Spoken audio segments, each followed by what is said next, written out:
Okay, this is going to be what I hope is a reasonably short video about your new buying power. I'm sucking on a mint because I have a sore throat, sorry. And also because I have to talk a lot and shout through the mask all the time. Okay, so you're going to be using some products that you haven't used before.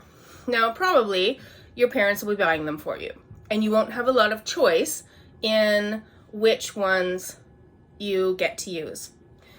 But I think it would be helpful for you to look into some of the products that your family uses, that you use, and to research how they're made. What are they made with? What kind of pollution do they create? What kind of wages do they pay their employees? Are they using factories overseas so that they can pay people to work for very little amount of money? Are they using plastic products that are never going to biodegrade, that can't be recycled, that are just going to end up in the landfill? So are they using chemicals when they're making the products to treat them, to make them look nicer, and those chemicals are then put into our water sources? All the water that we have on Earth is all the water that we're ever going to get to have. So the water that we're drinking has at some time been peed out by animals or people. The water cycle means that all the water that we have on Earth is all the water that we have. And it just keeps getting reused over and over and over. We're made up of 70% water, right? So all of that water has come from maybe being inside other animals as part of their blood or part of their organs. All of it is recycled. So we have to be careful about what we're putting into that water. And I will not suggest that you look up animal testing videos because they're really horrible. And it's not something that people need to see, but it is something that we need to discourage from happening. And the reasons are because research on animals is not as effective as the computer models that we have nowadays. Research on animals is horrible. If you would not want something done to you, you should not be letting it happen to someone else. And I definitely include other animals besides human animals in that description. So animal testing is unnecessary. It's not as reliable as computer models, and it's cruel.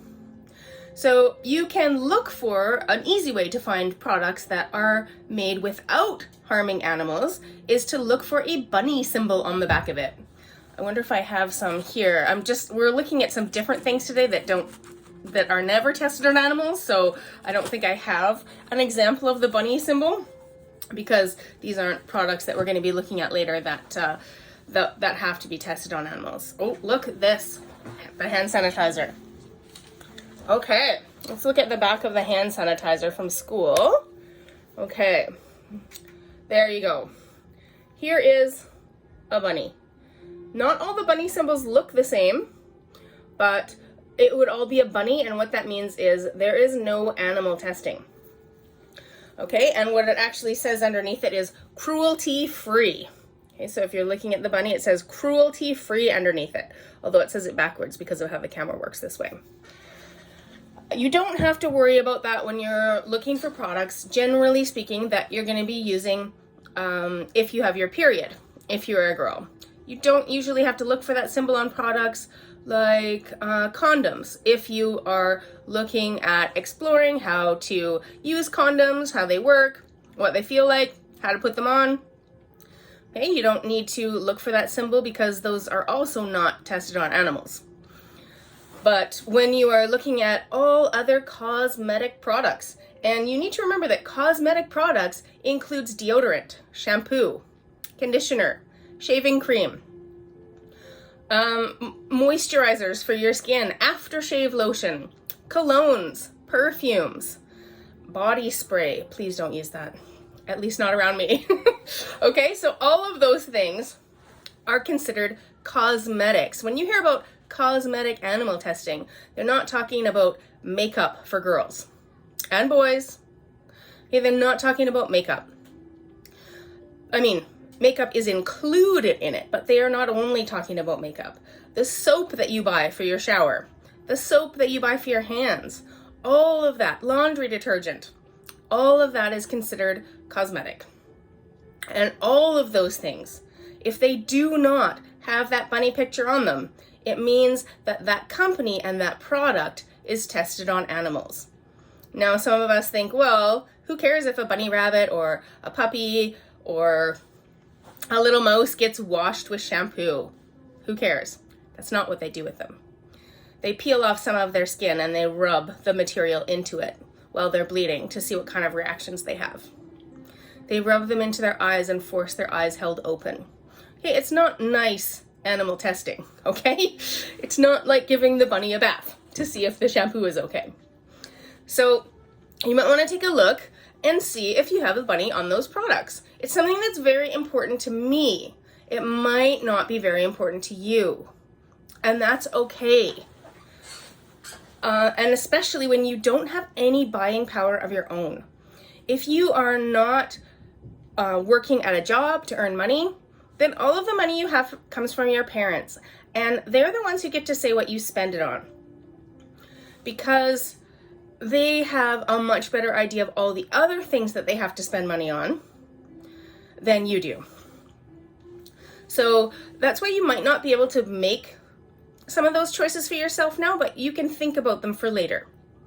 So companies, and I work for no company, so I do not have a vested interest in you choosing any one drugstore over another drugstore or any particular product over another product. I don't get any money for it. But in my own shopping experience, I have noticed that Shoppers Drug Mart has no products that are cruelty-free or that are free of chemicals, that are biodegradable, that are humanitarian. None of their products are safe for you to buy if that is one of your values. That's an important value to you. If you're looking for a major chain drugstore that does offer all of those choices, then you would be looking at London Drugs. London Drugs offers different choices, not just one choice that's cruelty-free or one choice that doesn't have harmful chemicals or one choice that pays people a fair wage. They have different choices. So you can choose from different companies that meet the values that you do, and different products too, because some products aren't going to work for you. You might try 10 different deodorants before you find one that works. You might get a rash from some of the shaving cream that you're using and it doesn't work for you. Or you try an aftershave lotion or an aftershave, I think it's just called aftershave, the liquid, or a spray or the liquid from the bottle that really hurts your face and you have to try a different one. Okay, you may be using products for your period that don't absorb all of the blood that you need them to absorb. So there are lots of different reasons for you to change the products. I just want you to think about how much power you're going to have. Every time you spend money on something that you need or want, it sends a message to that company that whatever they're doing is okay with you. And that's why you need to start to become more aware of what products are made where, when, how, and what products fit into the values that you have in your life. All right, go out there and explore.